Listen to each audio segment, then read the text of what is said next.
Hello tout le monde et bienvenue sur ma chaîne EasyClicks. Aujourd'hui, nous allons voir comment réaliser ce petit reporting commercial individuel pour un commercial qui veut suivre ses propres performances. Alors, on n'a pas tous les indicateurs qui peuvent permettre, par exemple, d'appliquer ce reporting à un département commercial ou pour le suivi de plusieurs commerciaux et tout, mais pour une gestion individuelle, un suivi individuel, il permet de suivre les différents objectifs.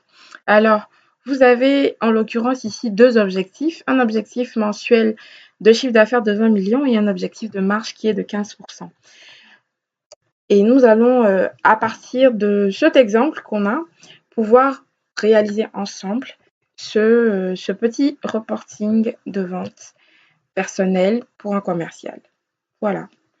D'ailleurs, la première chose à faire, c'est de récupérer le catalogue.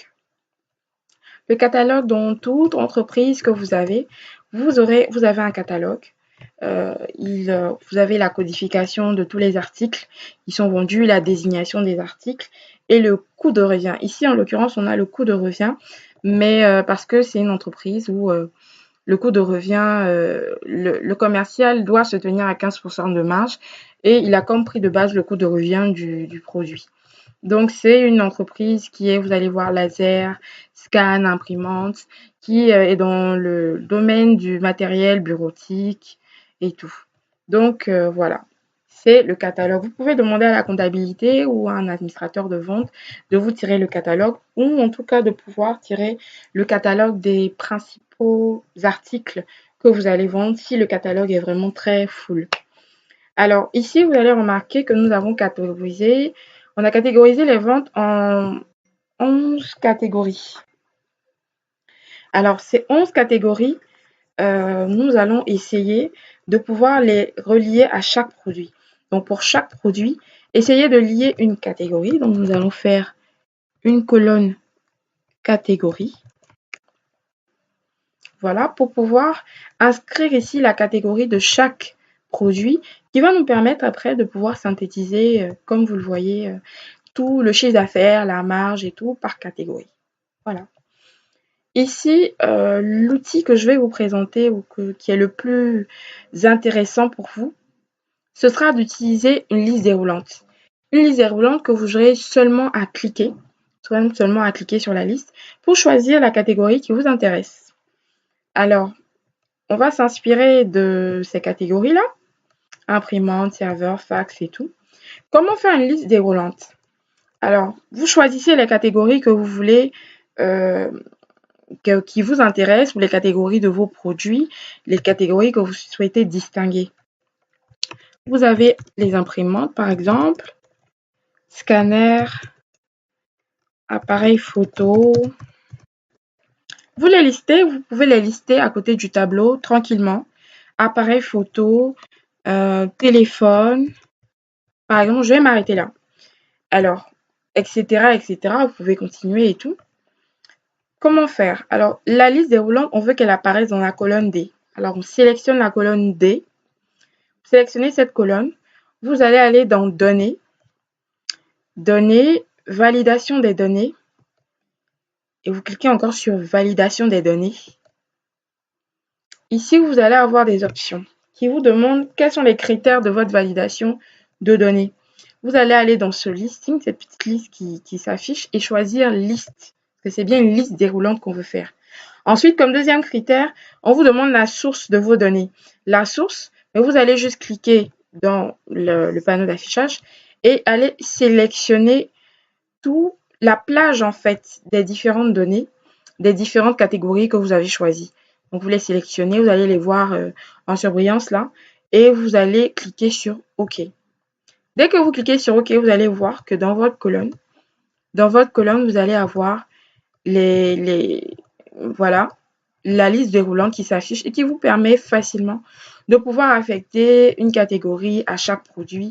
Bien sûr, le commercial, il connaît son produit, donc ce sera beaucoup plus simple pour lui.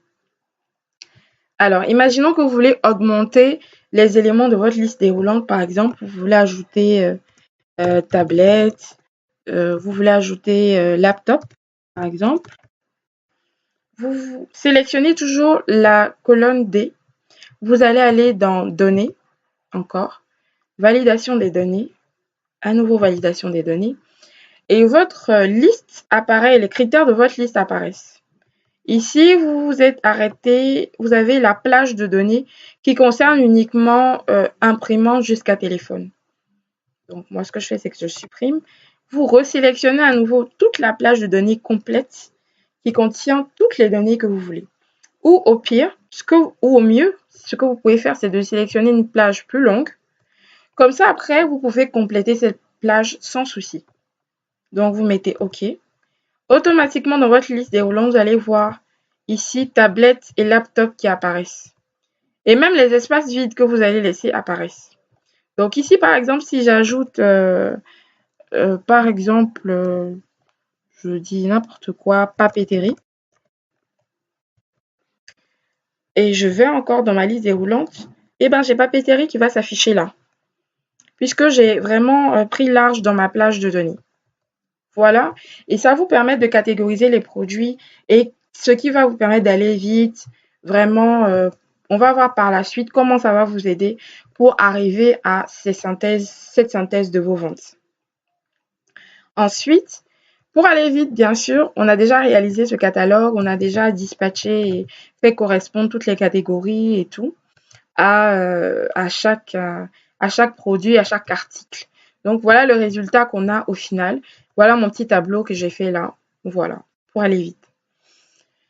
Prochaine chose, après le catalogue, il serait intéressant pour le commercial de pouvoir noter chaque jour ses ventes. Donc, de pouvoir faire un listing qu'on va appeler listing qui permet de noter toutes ses ventes et c'est ce listing qui va être synthétisé, qui va être synthétisé dans ces différentes informations-là.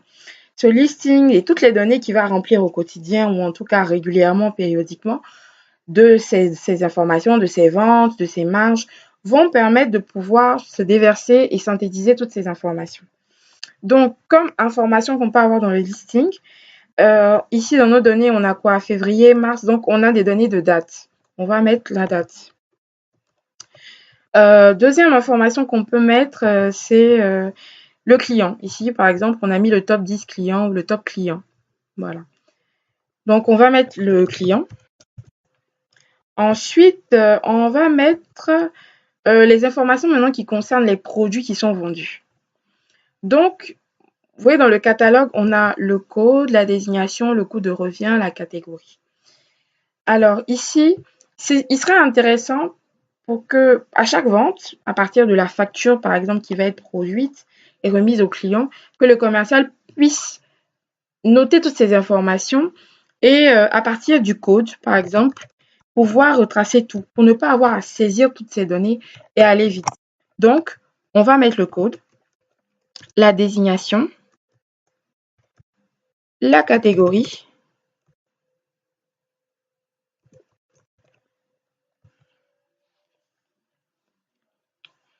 et le coût de revient également. Parce que c'est ce coût de revient qui va nous permettre d'évaluer par rapport au prix de vente final à combien on a vendu. Donc après, justement, il faut passer au prix de vente. D'abord, on va mettre les quantités qui ont été vendues et le prix de vente. Voilà. Et on va calculer le taux de marge, en fait, qui a été réalisé pour cette vente-là. Okay. Donc là, on se rend bien compte que au final, qu'est-ce qui nous intéresse? Même désignation ne nous intéresse plus parce que si on a le code, on peut avoir la catégorie directement, le coût de revient, la quantité, le prix de vente. Un dernier point ici, c'est de pouvoir inscrire le mois parce qu'on va écrire des données, mettre des dates, jour le jour, mais de pouvoir mettre le mois.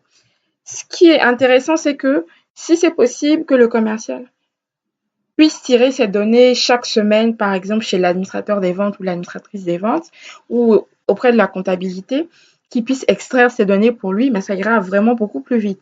Sinon, il va devoir saisir lui-même ces données. Et dans le cas où il doit saisir ces données, ce sera plus facile avec les tips que je vais donner tout à l'heure.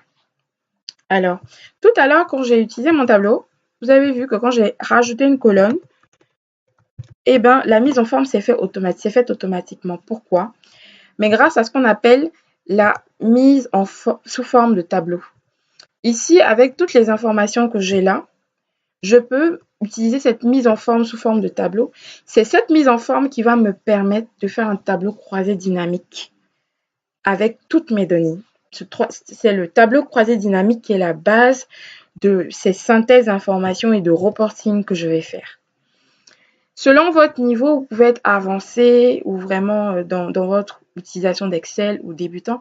Mais pour les débutants, je précise quand même, vous avez sélectionné juste vos colonnes là, vos en-têtes, vous allez choisir, je sais pas, n'importe quelle mise en forme, bleu, vert et tout.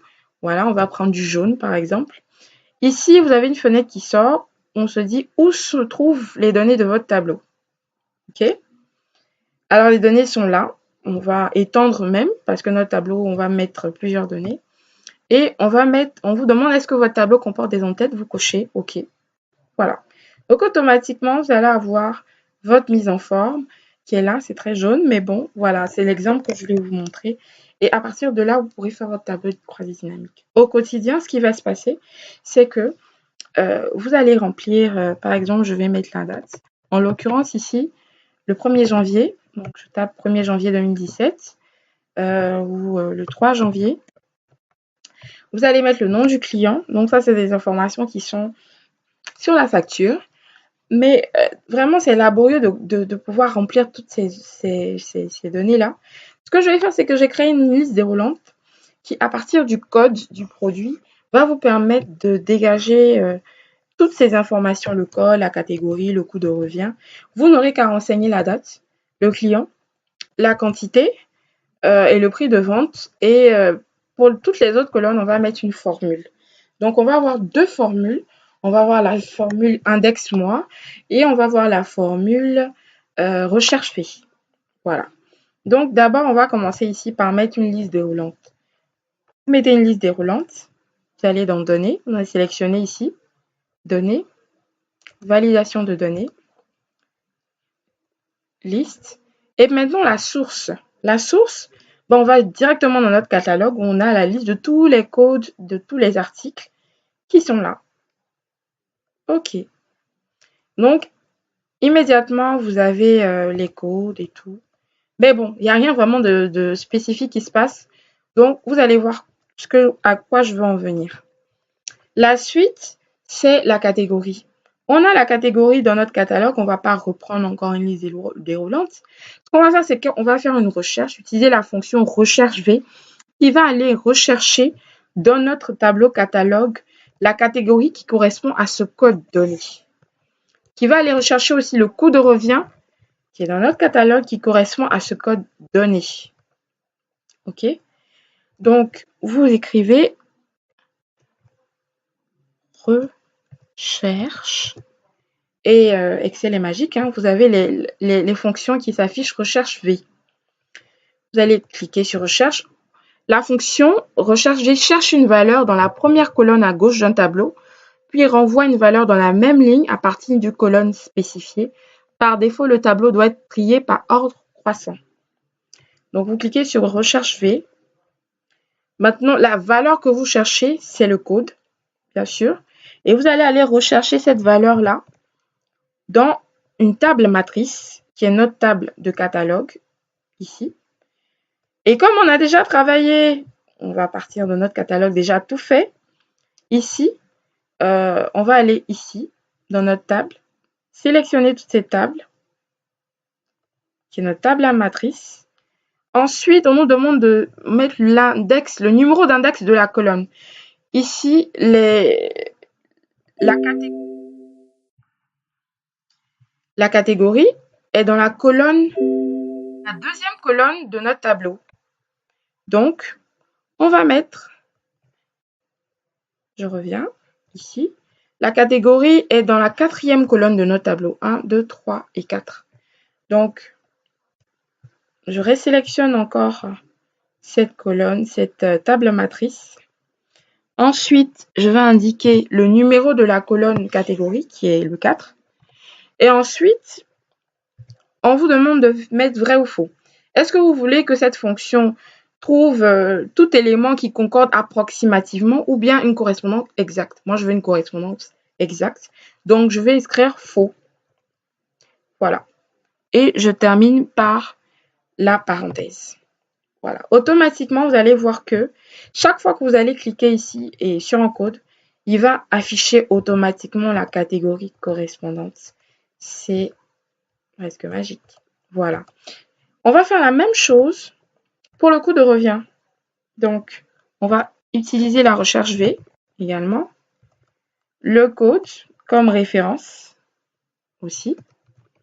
On va toujours dans notre tableau, notre table matrice qui est là. Et ici, on remarque quoi? Que le coût de revient est inscrit dans la 3e colonne. Ici, la colonne C. Donc, on va mettre 3. Ensuite, on va mettre faux parce qu'on veut une correspondance exacte. OK. Donc, chaque fois que vous allez cliquer sur une colonne, sur une ligne que vous allez ajouter un produit dans vos ventes, vous allez cliquer sur un code. Vous allez voir automatiquement la catégorie et le coût de revient ici. Après, vous renseignez la date, vous renseignez le client, mais ça vous permettra d'aller beaucoup plus vite quand vous allez regarder la facture sur lequel, bien sûr, il y a le code client. Vous cliquez sur le code et vous avez ces deux données qui s'affichent automatiquement.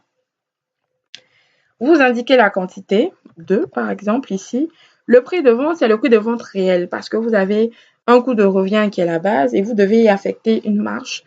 Après discussion avec le client, après des remises, après négociation, vous pouvez par exemple dire que votre prix de revient, ce sera unitaire. Oui, unitaire, ce sera 120 000 par exemple. Donc ici, dans les deux dernières colonnes, nous allons indiquer le taux de marge. On va calculer le taux de marge. Le taux de marge, c'est assez simple. C'est de calculer le prix de vente total moins le coût de revient total des deux éléments qu'on va diviser par le coût de revient total. Voilà. Donc, ce qu'on va faire ici, c'est qu'on va ajouter une colonne prix de vente total.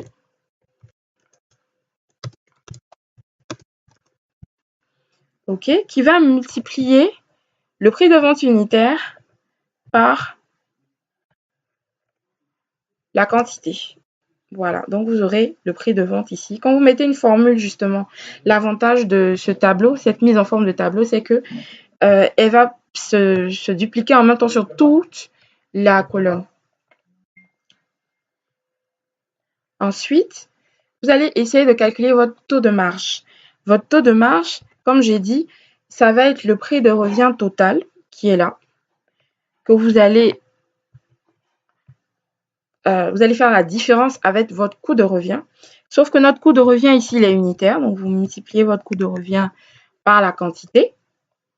Voilà. Vous aurez déjà l'écart entre le prix de revient et le coût de revient total. Ensuite, vous allez diviser par le coût de revient total. Donc, c'est la même formule que nous avons utilisée tout à l'heure. Coût de revient unitaire multiplié par la quantité vendue. Vérifiez bien que toutes vos parenthèses sont là parce que ça fait une grosse différence. Et là, vous aurez un taux de marge. Donc là, il est en nombre à virgule. Vous pouvez le mettre ici en parenthèse. Voilà, vous aurez donc 29%. On peut faire la même chose, continuer. On va mettre par exemple ici une quantité, une. Prix de vente unitaire, on va mettre 70 000. En même temps, on a le prix de vente total et le taux de marge qui se calcule. On va continuer notre petit jeu. 3 ici, par exemple. Prix de vente unitaire, on va mettre 650 000. En même temps, nous avons le prix de vente total et le taux de marge. Ensuite, le mois. Il nous permet, puisque vous allez rentrer les données chaque jour et mettre la date du jour, bien sûr, il va nous permettre de pouvoir indiquer le mois. Si c'est vous qui renseignez, vous pouvez en même temps renseigner chaque jour le mois. Mais si, par exemple, c'est une extraction que vous recevez de l'administrateur des ventes, vous aurez les dates. Cette formule va vous permettre de pouvoir tirer en même temps le mois. Alors, il y a une fonction mois. La fonction mois, par exemple, si je clique sur la date ici, va me donner le numéro du mois. On est en janvier, OK? Donc, le numéro du mois, c'est 1. Si je vous mets ici, par exemple, 27 mars, vous avez le numéro qui change en 3. Mais ce qu'on veut, c'est pas des numéros, c'est janvier, février, mars, c'est vraiment le mot, le nom du mois. Donc, on va faire une petite colonne ici à côté. On va mettre 1, 2, 3, 4 jusqu'à 12. OK. Et les différents mois de l'année. La deuxième formule, donc la deuxième fonction qu'on va utiliser, donc c'est la fonction index. L'index va vous combiner avec la fonction mois, va vous permettre de rattacher à chaque date le mois dans lequel le mois auquel cette date correspond. Alors ici, vous avez l'index. Je cherche ma fonction index. Et la fonction index, comme on le voit ici, renvoie une valeur ou la référence de la cellule à l'intersection d'une ligne et d'une colonne particulière dans une plage de données. Alors, index, on vous demande la matrice, donc dans laquelle la fonction doit chercher. Votre matrice, c'est ici, c'est votre petit tableau que vous avez fait. Ensuite, la fonction vous demande le numéro de la ligne, parce que c'est le croisement entre un numéro de ligne et un numéro de colonne. Ici, le numéro de la ligne, ce sera le numéro de votre mois. Donc, notre fonction date, notre fonction mois qui est là, va donner automatiquement le numéro de la ligne. Donc ensuite, on vous demande de donner le numéro de la colonne. Ici, dans notre petit tableau, les mois sont inscrits, janvier, février, dans la deuxième colonne de notre tableau. On va donc inscrire 2. On finit. Et voilà. Ici, nous aurons avril, mai, parce que les cases sont vides. Mais dès lors que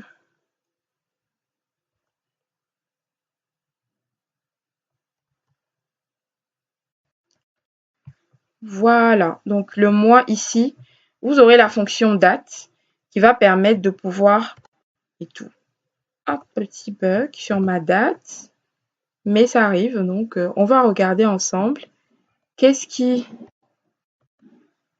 a bien pu causer cette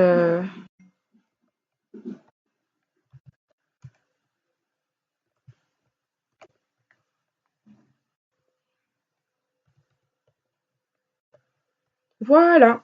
Alors il fallait juste figer en fait notre plage de données. Comment je l'ai figé? C'est-à-dire que ici, figer, c'est-à-dire que fixer en fait la plage de données avec des dollars. Faire en sorte que il ne recherche que dans cette plage de données, sinon sans les figer, il part dans tous les sens comme vous voyez. Pour figer, vous vous mettez là sur le chiffre que vous voulez figer, sur le numéro de base M2 et vous allez appuyer F4. En même temps, il fait figer la case que vous voulez figer. Par la suite, vous appuyez encore F4 et vous avez votre table de données qui est totalement figée. Okay. Sur toutes les données où vous n'avez pas de données ou de date, il va mettre janvier automatiquement. Mais par exemple, si je tape 12-8, il mettra automatiquement le mois d'août. On a déjà travaillé sur ça, bien sûr, comme d'habitude. Et vous avez ici, on a travaillé, on a déjà rempli ce travail, rempli ce listing. Voilà, bien détaillé. Ici, j'ai mis en rouge tout ce qui concerne